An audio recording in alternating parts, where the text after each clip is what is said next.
ബിസ്മില്ലാഹിർറഹ്മാനിർറഹീം. ഇന്ന് റജബ് 27 മിഅ്റാജ് ദിനമാണ്.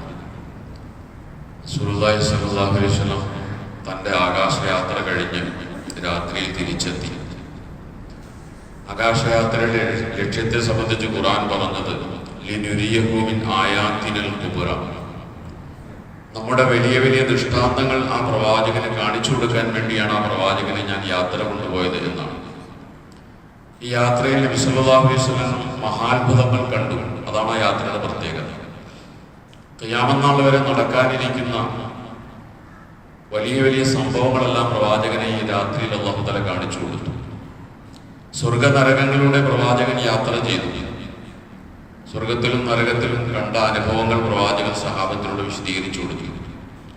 അത് നമുക്ക് വലിയ ഗുണപാഠങ്ങൾ നൽകുന്നുണ്ട്. പ്രവാചകൻ ചില സംഭവങ്ങൾ ഇന്ന് വിശദീകരിക്കുന്നുണ്ട്. ഞാനിങ്ങനെ ജിബ്രീലിലൂടെ പോകുമ്പോൾ ഞാനൊരു സ്ഥലത്ത് ആളുകൾ കൃഷി ചെയ്യുന്നത് കണ്ടു. കൃഷി ചെയ്യുന്നു, അപ്പോൾ തന്നെ ആ കൃഷി വിത്ത് മുളച്ച് വലുതായി വരുന്നു, അപ്പോൾ തന്നെ ഒരു കൊയ്തെടുക്കുന്നു, താമസമില്ല. വീണ്ടും ഒരു കൃഷി ചെയ്യുന്നു.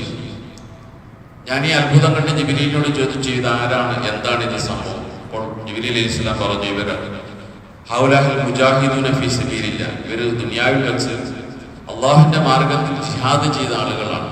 അവർക്ക് സ്വർഗത്തിൽ അള്ളാഹു കൊടുക്കുന്ന ഒരു പ്രതിഫലമാണ്. സ്വർഗത്തിൽ കൃഷി ചെയ്യാൻ അവസരം കൊടുക്കും. ആ കൃഷി പെട്ടെന്ന് മുളച്ചു വരും, അത് പെട്ടെന്ന് അവർ കൊയ്തെടുക്കുകയാണ്.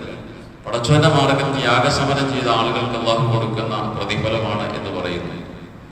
നരകത്തിലൂടെ സഞ്ചരിക്കുമ്പോൾ ഒരു ഭാഗത്ത് ചെല്ലുമ്പോൾ കുറെ ആളുകൾ പാറക്കല്ലുകളേക്കുള്ള അവരുടെ തല ഇങ്ങനെ ഇടിച്ച് ചതക്കിയാണ് മലക്കുകൾ. അപ്പോൾ ചോദിച്ചു, ഇവരാരാണ്? ജിബ്രീൽ പറഞ്ഞു, ഇവര് മടിയുടെ പേരിൽ നമസ്കാരം ഉപേക്ഷിച്ച ആളുകളാണ്.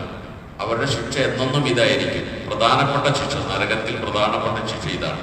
പാറക്കല്ലുകളെ കൊണ്ട് ഇങ്ങനെ തല തല്ലിപ്പൊളിച്ചുകൊണ്ടേയിരിക്കും. മറ്റൊരു സ്ഥലത്ത് ചെല്ലുമ്പോൾ നരകത്തിൽ മനോഹരമായൊരു ഭക്ഷണം ഒരു സ്ഥലത്ത് അവർക്ക് വച്ചിട്ടുണ്ട്. പക്ഷെ അവരത് ഭക്ഷിക്കാതെ വൃത്തികെട്ട കേടായ ഭക്ഷണം കഴിക്കുകയാണ്. അവരെ കൊണ്ട് മലക്കുകൾ കഴിപ്പിക്കുകയാണ്. അപ്പൊ ചോദിച്ചു, ഇവരാരാണ്? ഇവര് ഇസ്ലാം പറഞ്ഞു, ഇവര് ഹലാലായ ഒരു ഭാര്യ ഉണ്ടായിട്ടും വ്യഭിചരിക്കാൻ പോയ ആളുകളാണ്. കാരണം നല്ല ഭക്ഷണം ഹലാലായ ഭാര്യയാണ്, ഇപ്പുറത്ത് അവർ കഴിച്ചുകൊണ്ടിരിക്കുന്ന വൃത്തികെട്ട ഭക്ഷണമാണ്, അവർക്കുള്ള ശിക്ഷയാണ്. മറ്റൊരു സ്ഥലത്ത് നരകത്തിൽ ഒരു നരകത്തിന്റെ പുഴ ഒഴുകുന്നത് കണ്ടു പ്രവാചകൻ. അതിലൂടെ കുറെ ആളുകൾ ഇങ്ങനെ നീന്തി നടക്കുന്നുണ്ട്. കരയിലേക്ക് അടുക്കാറാകുമ്പോൾ മലക്കുകൾ അവരുടെ വായിലേക്ക് കല്ലെടുത്ത് എറിയുകയാണ്. വായ പൊട്ടി ചോര വരുന്നുണ്ട്. ഇവരാരാണെന്ന് ചോദിച്ചപ്പോൾ പറഞ്ഞു, ഇവര് പലിശ തിന്ന ആളുകളാണ്. മറ്റൊരു സ്ഥലത്ത് നരകത്തിൽ കണ്ട കാഴ്ച, വിറകിന്റെ കെട്ടുകൾ ഇങ്ങനെ ചുമക്കാൻ കഴിയാത്ത കെട്ടുകൾ എടുത്ത് തലയിൽ വെക്കുന്നു, അവർ വീഴുന്നു. ഇതിങ്ങനെ ആവർത്തിച്ചുകൊണ്ടിരിക്കുകയാണ്. ഇവരെ കുറിച്ച് ചോദിച്ചപ്പോൾ ജിബ്രീൽ അലൈഹിസ്സലാം പറഞ്ഞു, ഇവര് അമാനത്ത് ഏറ്റെടുത്തിട്ട് നിർവഹിക്കാത്ത ആളുകളാണ്. മറ്റൊരു സ്ഥലത്ത് ചെല്ലുമ്പോൾ വേറെ ചില ആളുകൾ അവരുടെ വായിലേക്ക് മലക്കുകൾ കല്ലെടുത്തെറിയുന്നുണ്ട്. അവരുടെ നാവുകൾ അരിഞ്ഞെടുക്കുന്നുണ്ട്. നാവ് അരിഞ്ഞെടുക്കുന്നു, വീണ്ടും നാവ് വളർന്നു വരുന്നു, വീണ്ടും വീണ്ടും അരിഞ്ഞെടുക്കുന്നു. ഇവരാരാണെന്ന് ചോദിച്ചപ്പോൾ പറഞ്ഞു, ഇവർ താങ്കളുടെ സമുദായത്തിലെ പ്രാസംഗികരാണ്. ഖുത്ബാ ഉമ്മത്തി, ജനങ്ങളെ വഴിപിഴപ്പിക്കാൻ വേണ്ടി ദീനിനെ വളച്ചൊടിച്ച പ്രാസംഗികരാണ് ഇവർ എന്ന് പറയുന്നത്. പിന്നെ എല്ലാ വിഭാഗം ആളുകളുടെയും ശിക്ഷയും പ്രതിഫലവും ആ യാത്രയിൽ പ്രവാചകൻ അല്ലാഹു തആല കാണിച്ചു കൊടുത്തു. എന്തിനു വേണ്ടി?